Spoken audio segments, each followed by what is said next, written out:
সূরা আন-নাহল। রহমান রহিম আল্লাহ তাআলার নামে। এ বুঝি আল্লাহ তাআলার আযাবের আদেশ এসে গেল? অতএব হে কাফেররা, এর জন্য তোমরা মোটেই তাড়াহুড়ো করো না। তিনি মহিমান্বিত। এ জালেম লোকেরা তার সাথে অন্যদের যেভাবে শরীক করে, তিনি তার অনেক ঊর্ধ্বে। তিনি ওহী দিয়ে তার আদেশ বলে তার যে বান্দার উপর চান ফেরেশতাদের পাঠান, মানুষদের সতর্ক করে দাও, আমি ছাড়া দ্বিতীয় কোনো মাবুদ নেই, অতএব তোমরা আমাকেই ভয় করো। তিনি আসমান সমূহ ও জমিনকে যথাবিধি তৈরি করেছেন। তারা যাদের তার সাথে শরীক করে, তিনি তার চাইতে অনেক ঊর্ধ্বে। তিনি ক্ষুদ্র একটি শুক্র কণা থেকে যে মানুষ তৈরি করেছেন, আশ্চর্যের ব্যাপার, সে এখানে এসে স্বয়ং তার স্রষ্টার সাথেই প্রকাশ্য বিতর্ককারী বনে গেল। তিনি চতুষ্পদ জানোয়ার পয়দা করেছেন। তোমাদের জন্য অতি শীত বস্ত্রের উপকরণ সহ আরো অনেক ধরনের উপকার রয়েছে। সর্বোপরি তাদের কিছু অংশ তোমরা তো আহারও করে থাকো। তোমরা যখন গোধূলি লগ্নে ওদের ঘরে ফিরিয়ে আনো, আবার প্রভাতে যখন ওদের চারণভূমিতে নিয়ে যাও, তখন এর মাঝে তোমাদের জন্য নয়নাভিরাম সৌন্দর্য উপকরণ থাকে। তোমাদের পণ্য সামগ্রী বোঝাও তারা এমন দূর দূরান্তের শহরে বন্দরে নিয়ে যায়, যেখানে প্রাণান্তকর কষ্ট বিধি রেখে তোমরা কোনো দিনই সেসব পণ্য নিয়ে পৌঁছতে পারতে না। অবশ্যই তোমাদের মালিক তোমাদের উপর স্নেহপরায়ণ ও পরম দয়ালু। তিনি ঘোড়া, খচ্চর ও গাধা সৃষ্টি করেছেন যাতে তোমরা আরোহণ করো। এছাড়া তাতে শোভা বর্ধনের ব্যবস্থা রয়েছে। তিনি আরো এমন অনেক ধরনের জন্তু জানোয়ার পয়দা করেছেন যার পরিমাণ ও উপযোগিতা সম্পর্কে তোমরা এখনো পর্যন্ত কিছুই জানো না। আল্লাহ তাআলার উপরে নির্ভর করে মানুষদের সরল পথ নির্দেশ করো, বিশেষ করে যেখানে অন্য পথের মধ্যে কিছু বাঁকা পথও রয়েছে। তিনি যদি চাইতেন তাহলে তিনি সবাইকেই সরল পথে পরিচালিত করতে পারতেন। তিনি আসমান থেকে তোমাদের জন্য পানি বর্ষণ করেন।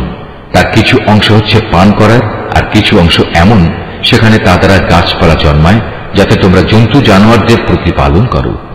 সে পানি দ্বারা তিনি তোমাদের জন্য শস্য উৎপাদন করেন।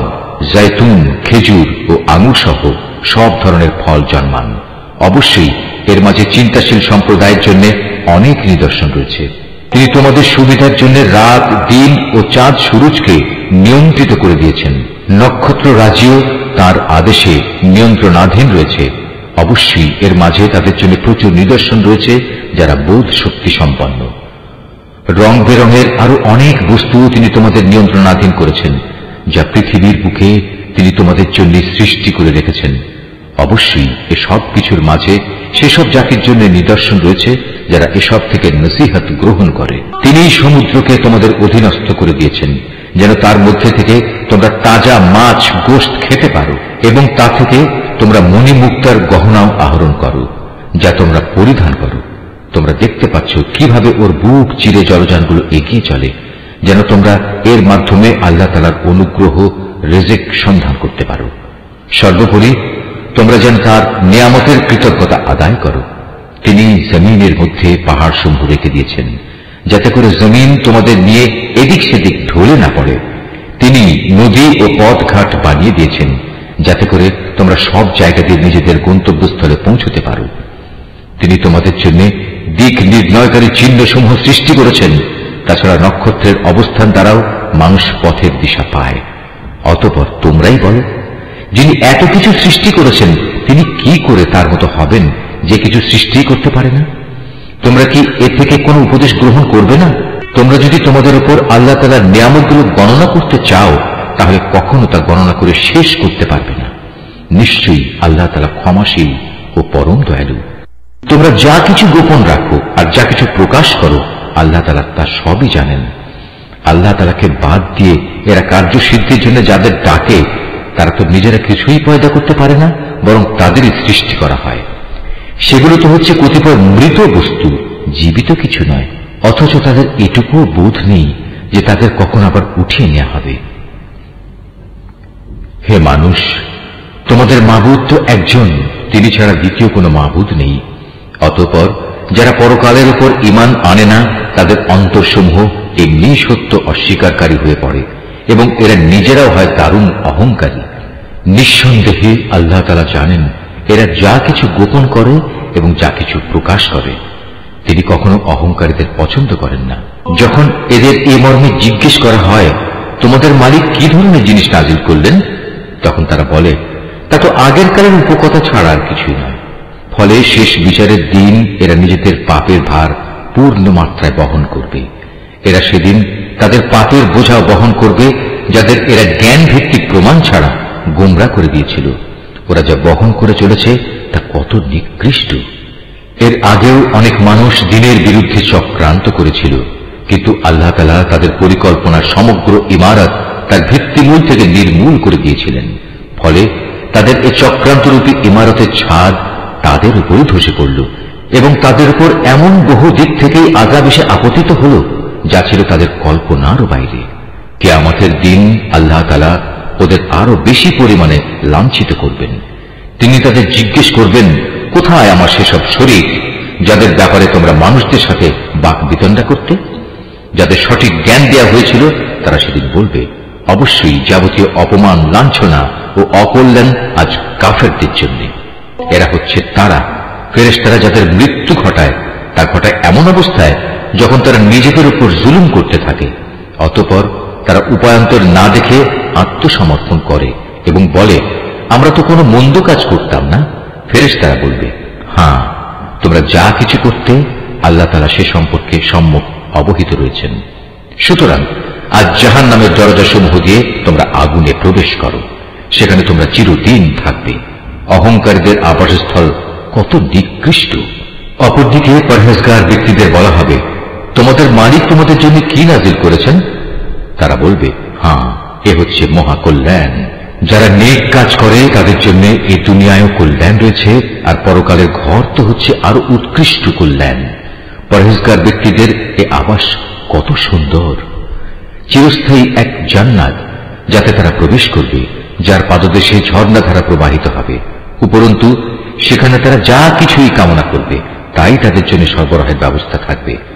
এভাবেই আল্লাহ তাআলা পরহেজগার ব্যক্তিদের তাদের নেক কাজের প্রতিফল দান করবেন। এরা হচ্ছে তারা ফেরেশতারা যাদের পবিত্র অবস্থায় মৃত্যু ঘটাবে। তারা তাদের উদ্দেশ্যে বলবে, তোমাদের উপর শান্তি বর্ষিত হোক। দুনিয়ায় তোমরা যে আমল করতে তারই কারণে আজ তোমরা জান্নাতে প্রবেশ করো। হে নবী, তুমি কি মনে করো ওরা শুধু এজন্যই অপেক্ষা করছে যে তাদের কাছে একদিন ফেরেশতা নাযিল হবে, কিংবা তোমার মালিকের পক্ষ থেকে কোনো আযাবের হুকুম আসবে? এদের আগে যারা এসেছিল তারা এমনটাই করেছে। এদের উপর আযাব পাঠিয়ে আল্লাহ তাআলা কোনো জুলুম করেননি, বরং তারা নিজেরাই নিজেদের উপর জুলুম করেছে। পরিশেষে তাদের উপর তাদের মন্দ কাজের শাস্তি আপতিত হল। একসময় সে আযাব তাদের পরিবেষ্টন করে নিল, যা নিয়ে তারা হামেশা ঠাট্টা বিদ্রুপ করে বেড়াত। মুশরিকরা বলে, যদি আল্লাহ তাআলা চাইতেন তাহলে আমরা তো তাঁকে বাদ দিয়ে অন্য কিছুর ইবাদত করতাম না, না আমাদের বাপদাদারা অন্য কারো ইবাদত করত। আমরা তাঁর অনুমতি ছাড়া কোনো জিনিস হারামও করতাম না। একই ধরনের কাজ তাদের পূর্ববর্তী লোকেরাও করেছে। আসলে রসুলদের উপর সুস্পষ্ট বাণী পৌঁছে দেওয়া ছাড়া আর কোনো অতিরিক্ত দায়িত্ব কি আছে? আমি অবশ্যই প্রত্যেক জাতির কাছে রসুল পাঠিয়েছি, যাতে করে তাদের কাছে সে বলতে পারে, তোমরা এক আল্লাহ তাআলার ইবাদত করো এবং নাফরমান শক্তিসমূহকে বর্জন করো। সে জাতির মধ্যে অতঃপর আল্লাহ তাআলা কিছু লোককে হেদায়েত দান করেন, আর কতক লোকের উপর গোমরাহি চেপে বসে গেছে। অতএব তোমরা আল্লাহর জমিনে পরিভ্রমণ করো এবং দেখো যারা রসুলদের মিথ্যা প্রতিপন্ন করেছে তাদের কি ভয়াবহ পরিণাম হয়েছিল। হে নবী, তুমি এদের হেদায়েতের ব্যাপারে যতই আগ্রহী হও না কেন, এরা কখনো হেদায়েত পাবে না। কেননা আল্লাহ তাআলা যাকে গোমরা করে দিয়েছেন তাকে তিনি সৎ পথে পরিচালিত করবেন না। আর এমন লোকদের আযাব থেকে বাঁচানোর জন্য কোনো সাহায্যকারীও নেই। এরা আল্লাহ তাআলার নামে শক্ত ধরনের শপথ করে বলে, যে ব্যক্তির মৃত্যু হয়ে যায় তাকে আল্লাহ তাআলা কখনো দ্বিতীয়বার উঠিয়ে আনবেন না। হে নবী, তুমি বলো, হ্যাঁ, অবশ্যই এটা তাঁর সত্য ওয়াদা, কিন্তু অধিকাংশ মানুষই তো জানে না। এটা তিনি এজন্য করবেন যে বিষয়ে এরা মতবিরোধ করত। কিয়ামতের দিন তাদের জন্য তিনি তা স্পষ্ট করে দেখিয়ে দেবেন, এবং যারা আজ অস্বীকার করে তারাও একথাটা জেনে নেবে তারা সত্যি সত্যি ছিল মিথ্যাবাদী। আমি যখনই কোনো কিছু ঘটাতে চাই তখন সে বিষয়ে আমার বলা কেবল এটুকুই হয় যে হও, অতঃপর তা সংঘটিত হয়ে যায়। স্মরণ করো, যারা আল্লাহর পথে হিজরত করেছে, বিশেষ করে ঈমান আনার কারণে তাদের উপর জুলুম হওয়ার পর, আমি অবশ্যই তাদের এই পৃথিবীতেই উত্তম আশ্রয় দেব, আর আখিরাতের পুরস্কার তা তো এর থেকে অনেক বেশি শ্রেষ্ঠ। কত ভালো হতো যদি তারা কথাটা জানত। যারা বিপদে ধৈর্য ধারণ করে এবং যারা আল্লাহর উপর নির্ভরশীল থাকে তাদের জন্য আখিরাতের অনেক পুরস্কার রয়েছে। হে নবী, আমি তোমার আগেও এ মানুষদের মধ্যে থেকেই কিছু ব্যক্তিকে রসুল বানিয়ে প্রেরণ করেছি যাদের উপর আমি ওহী পাঠিয়েছি। অতএব যদি তোমরা না জানো তাহলে কেতাবধারীদের জিজ্ঞেস করো। এসব নবীকে আমি সুস্পষ্ট দলিল প্রমাণ ও কেতাব সহকারে পাঠিয়েছি। একইভাবে আজ তোমার কাছেও কেতাব নাজিল করেছি, যাতে করে যে শিক্ষা মানুষদের জন্য তাদের কাছে পাঠানো হয়েছে তুমি তা তাদের সুস্পষ্টভাবে বোঝাতে পারো, যেন তারা নিজেরাও একটু চিন্তা ভাবনা করে।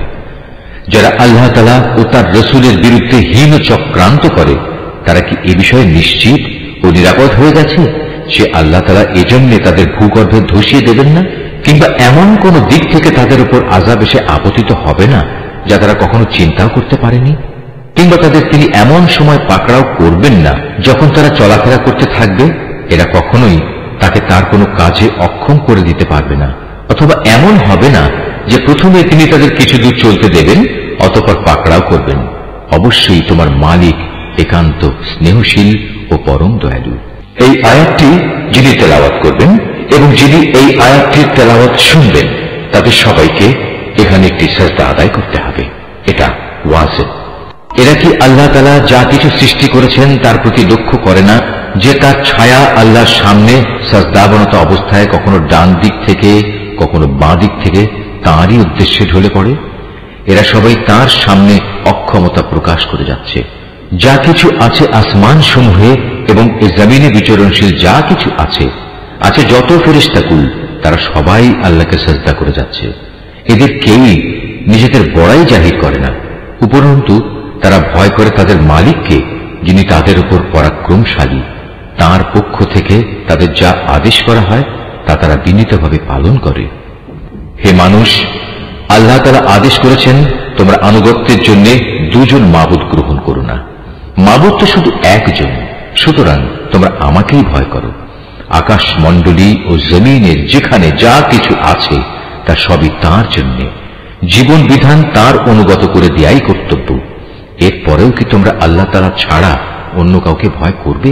নিয়ামতের যা কিছু তোমাদের কাছে আছে তা তো আল্লাহ তাআলার কাছ থেকেই এসেছে, এবং তোমাদের যদি কোনো দুঃখ দৈন্য স্পর্শ করে তখন তা দূর করার জন্য তাকেই তোমরা বিনীতভাবে ডাকতে শুরু করো। অতঃপর আল্লাহ তাআলা যখন তা দূরীভূত করে দেন তখন তোমাদেরই একদল লোক তাদের মালিকের সাথে অন্যদের শরীক বানিয়ে নেয়, যাতে করে আমি তাদের যা নিয়ামত দান করেছি তারা তা অস্বীকার করতে পারে। সুতরাং কিছুদিনের জন্য এই জীবনটা তোমরা ভোগ করে নাও, অচিরেই তোমরা এই অকৃতজ্ঞতার পরিণাম জানতে পারবে।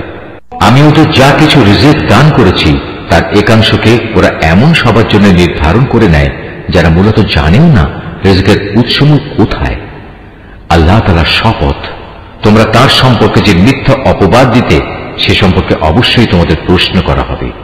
এই মুশরিক ব্যক্তিরা কন্যা সন্তানদের আল্লাহর জন্য নির্ধারণ করে, অথচ আল্লাহ তাআলা এই সব কিছু থেকে অনেক পবিত্র মহিমান্বিত। ওরা নিজেদের জন্য তাই কামনা করে যা তারা পছন্দ করে, অথচ যখন এদের কাউকে কন্যা জন্ম হওয়ার সুখবর দেয়া হয় তখন দুঃখে ব্যথায় তার মুখ কালো হয়ে যায় এবং সে অসহনীয় মনস্তাপে ক্লিষ্ট হয়। যে বিষয়ে তাকে সুসংবাদ দেয়া হয়েছিল তার মনের কষ্টের কারণে সে তার জাতির লোকদের কাছ থেকে আত্মগোপন করে থাকতে চায়। ভাবতে থাকে, সে কি এ সদ্য প্রসূত কন্যা সন্তানকে অপমানের সাথে রাখবে না তাকে মাটিতে পুঁতে ফেলবে। ভালোভাবে শুনে রাখো, আসলে কন্যা সন্তান সম্পর্কে ওরা যা সিদ্ধান্ত করে তা অতি নিকৃষ্ট।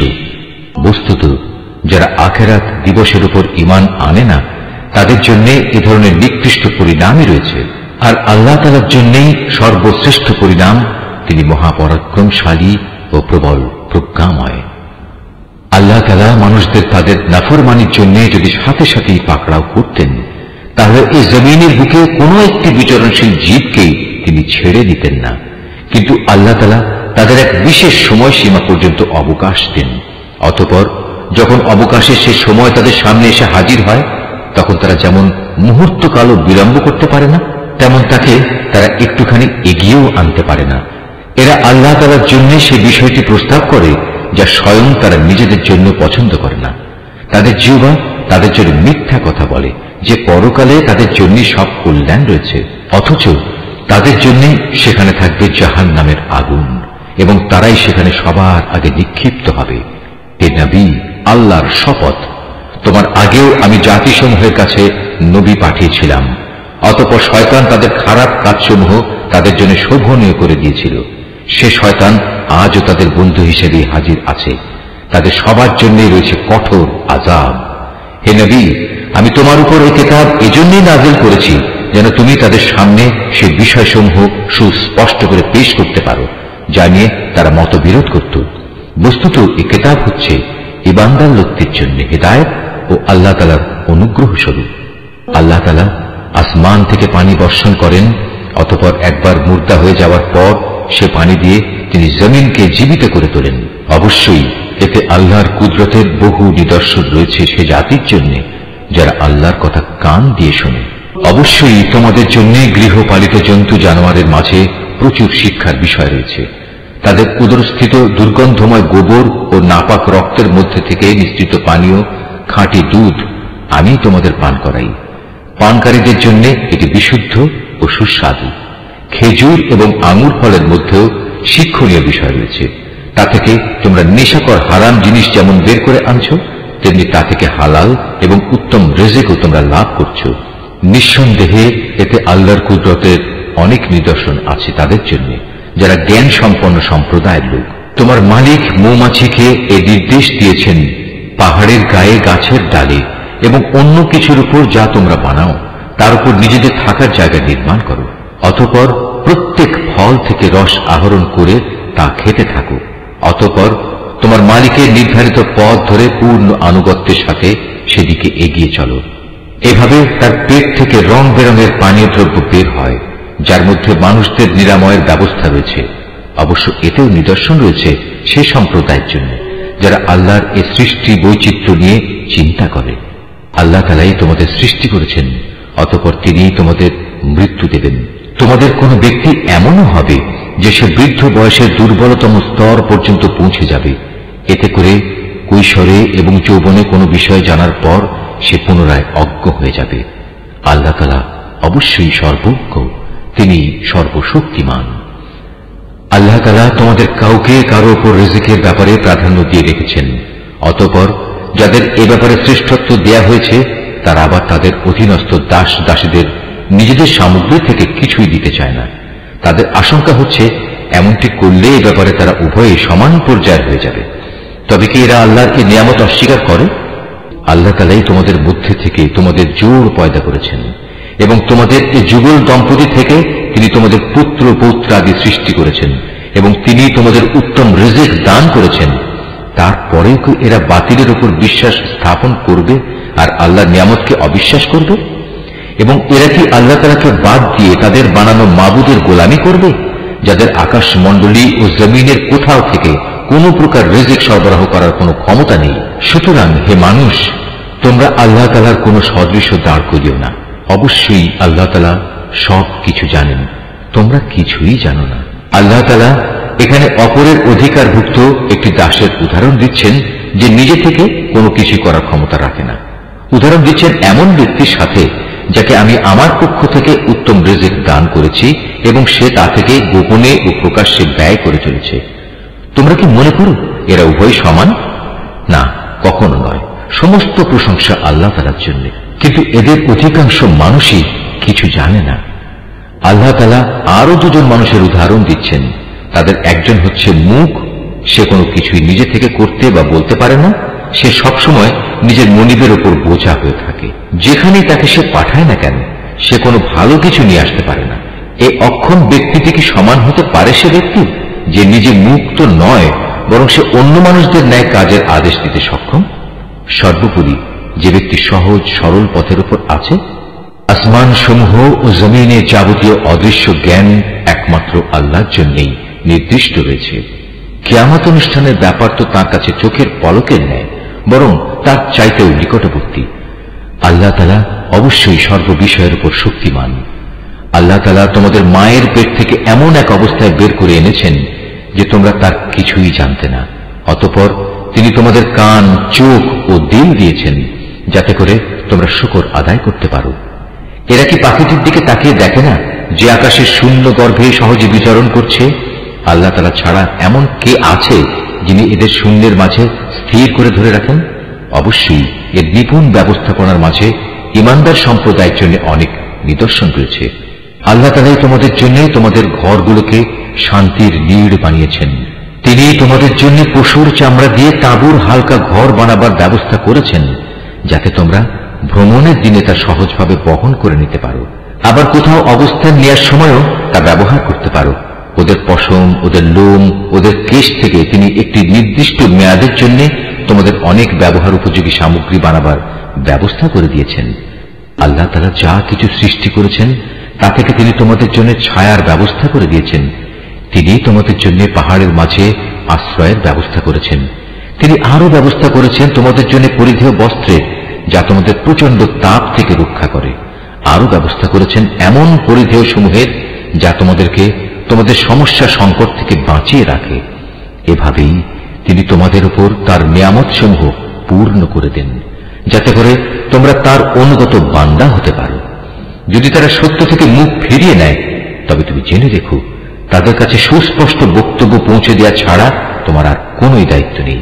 এসব লোকেরা আল্লাহ তাআলার নিয়ামত ভালো করেই চেনে, কিন্তু এ সত্ত্বেও তারা তা অস্বীকার করে। আসলে ওদের অধিকাংশ মানুষই হচ্ছে অকৃতজ্ঞ। স্মরণ করো যেদিন আমি প্রতিটি সম্প্রদায়ের মধ্যে থেকে এক একজন সাক্ষী দাঁড় করিয়ে দেব। অতঃপর কাফেরদের কোন রকম কৈফিয়ত দেওয়ার অনুমতি দেওয়া হবে না, না তাদের সেদিন আল্লাহ সন্তুষ্টির জন্য কোনো সুযোগ দেওয়া হবে। সেদিন যখন জালেমরা আযাব দেখতে পাবে তখন ভীষণ চিৎকার করে তা থেকে বাঁচার চেষ্টা করবে, কিন্তু কোন চিৎকারেই তাদের উপর থেকে শাস্তি লঘু করা হবে না, না এ ব্যাপারে তাদের কোন রকম অবকাশ দেওয়া হবে।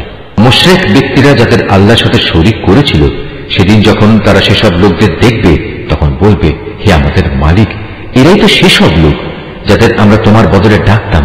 অতঃপর সে শরীক কিংবা মুশরিক ব্যক্তিরা উল্টো তাদের উপরেই অভিযোগ নিক্ষেপ করে বলবে, না আসলে তোমরাই হচ্ছে মিথ্যাবাদী। তখন এই মুশরিক ব্যক্তিরা আল্লাহর কাছে আত্মসমর্পণ করবে। যা কিছু কথা তারা উদ্ভাবন করত সেদিন তা নিষ্ফল হয়ে যাবে। যারা কুফরি করেছে এবং অন্য মানুষদেরও আল্লাহর পথ থেকে বাধা দিয়েছে, আমি সেদিন তাদের আযাবের উপর আযাব বৃদ্ধি করব। এটা হচ্ছে তাদের সেই অশান্তি ও ফাসাদের শাস্তি যা তারা দুনিয়ায় করে এসেছে। সেদিনের কথা স্মরণ করো যেদিন আমি প্রত্যেক সম্প্রদায়ের মধ্যে স্বয়ং তাদেরই মধ্যে থেকে তাদের উপর একজন সাক্ষী উত্থিত করব এবং এ লোকদের উপর আমি তোমাকেও সাক্ষী রূপে নিয়ে আসব। আমি তোমার উপর কিতাব নাজিল করেছি। মুসলমানদের জন্য এই কিতাব হচ্ছে দ্বীন সম্পর্কিত সব কিছুর ব্যাখ্যা, আল্লাহর হিদায়াত ও মুসলমানদের জন্য জান্নাতের সুসংবাদ স্বরূপ। অবশ্যই আল্লাহ তাআলা ন্যায় পরায়ণতা, সদাচরণ ও আত্মীয় স্বজনকে দান করার নির্দেশ দেন এবং তিনি অশ্লীলতা, অসৎ কাজকর্ম ও সীমা লঙ্ঘনজনিত সব কাজ থেকে নিষেধ করেন। তিনি তোমাদের এগুলো মেনে চলার উপদেশ দেন যাতে করে তোমরা এ থেকে শিক্ষা গ্রহণ করতে পারো। যখন তোমরা নিজেদের মধ্যে আল্লাহর নামে কোনো অঙ্গীকার করো তখন তা পূর্ণ করো এবং একবার এ শপথকে পাকাপোক্ত করে নেওয়ার পর তা ভঙ্গ করো না, কেননা এ শপথের জন্য তোমরা আল্লাহকে সাক্ষী করেছ। অবশ্যই আল্লাহ তাআলা জানেন তোমরা কখন কোথায় কি করো। তোমরা কখনো সেই নারীর মতো হয়েও না যে অনেক পরিশ্রম করে নিজের জন্য কিছু সুতা কাটল কিন্তু পরে তা নিজেই টুকরো টুকরো করে ছিঁড়ে ফেলল। তোমরা তো তোমাদের পারস্পরিক ব্যাপারে নিজেদের শপথগুলো ধোঁকা ও প্রবঞ্চনার উদ্দেশ্যে ব্যবহার করো যাতে করে তোমাদের এক দল আরেক দল থেকে অগ্রগামী হয়ে যেতে পারে। আসলে আল্লাহ তাআলা এই বিষয়টি দিয়ে তোমাদের পরীক্ষা নেন মাত্র। তাছাড়া তোমরা যেসব বিষয়ে মতবিরোধ করছো, কিয়ামতের দিন অবশ্যই তিনি তা সবার সামনে প্রকাশ করে দেবেন। আল্লাহ তাআলা যদি চাইতেন তাহলে তোমাদের সবাইকে এক জাতি বানিয়ে দিতে পারতেন। তিনি যাকে ইচ্ছা তাকে বিভ্রান্ত করেন, আবার যাকে ইচ্ছা তাকে সৎ পথে পরিচালিত করেন। তোমরা কি করতে সে সম্পর্কে তোমাদের অবশ্যই প্রশ্ন করা হবে। তোমরা তোমাদের শপথগুলো পরস্পরকে প্রবঞ্চনা করার উদ্দেশ্যে ব্যবহার করো না। এমন করলে মানুষের পা একবার স্থির হওয়ার পর পুনরায় পিছলে পড়ে যাবে এবং আল্লাহর পথ থেকে মানুষদের বাধা দেওয়ার কারণে এই দুনিয়ায়ও তোমাদের শাস্তির স্বাদ গ্রহণ করতে হবে এবং আখিরাতেও তোমাদের জন্য থাকবে কঠোর আযাব। তোমরা আল্লাহর নামে অঙ্গীকারকে দুনিয়ার সামান্য স্বার্থের বিনিময়ে বিক্রি করে দিও না। সততা ও বিশ্বস্ততার পুরস্কার যা আল্লাহর কাছে আছে তা তোমাদের জন্য অনেক উত্তম। যদি তোমরা জানতে যা কিছু সহায় সম্পদ তোমাদের কাছে আছে তা একদিন নিঃশেষ হয়ে যাবে, অপরদিকে আল্লাহর কাছে এর যা বিনিময় আছে তা হামেশাই বাকি থাকবে। সে আশায় যারা ধৈর্য ধারণ করেছে এবং ভালো কাজ করেছে, নিশ্চয়ই আল্লাহ তাআলা তাদের সেসব কর্মের শ্রেষ্ঠ পুরস্কার দেবেন। তোমাদের পুরুষ কিংবা নারীর মধ্যে যে ব্যক্তি কোনো নেক কাজ করবে এমত অবস্থায় যে সে হবে যথার্থ মোমেন, তাহলে অবশ্যই তাকে আমি দুনিয়ার বুকে পবিত্র জীবন যাপন করাবো এবং আখিরাতের জীবনেও তাদের দুনিয়ার জীবনের কার্যক্রমের অবশ্যই উত্তম বিনিময় দান করব। অতঃপর তোমরা যখন কোরআন পড়তে শুরু করবে তখন বিতাড়িত শয়তানের ওয়াসওয়াসা থেকে আল্লাহর কাছে আশ্রয় চাও। যারা আল্লাহর উপর ঈমান আনে এবং যাবতীয় কার্যকলাপে তাদের মালিকের উপর ভরসা করে, তাদের উপর শয়তানের কোনোই আধিপত্য নেই। তার সব আধিপত্য তো তাদের উপরই চলে যারা তাকে বন্ধু ও অভিভাবক হিসেবে গ্রহণ করেছে, উপরন্তু যারা তার সাথে শরীক করেছে।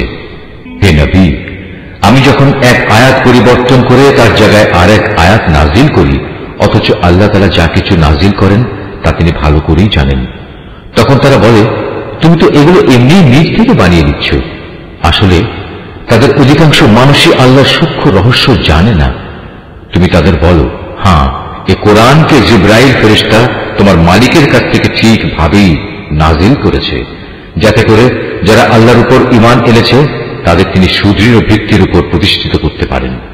সর্বোপরি এটা যেন হয় অনুগত বান্দাদের পথ নির্দেশ ও জান্নাতের সুসংবাদবাহী।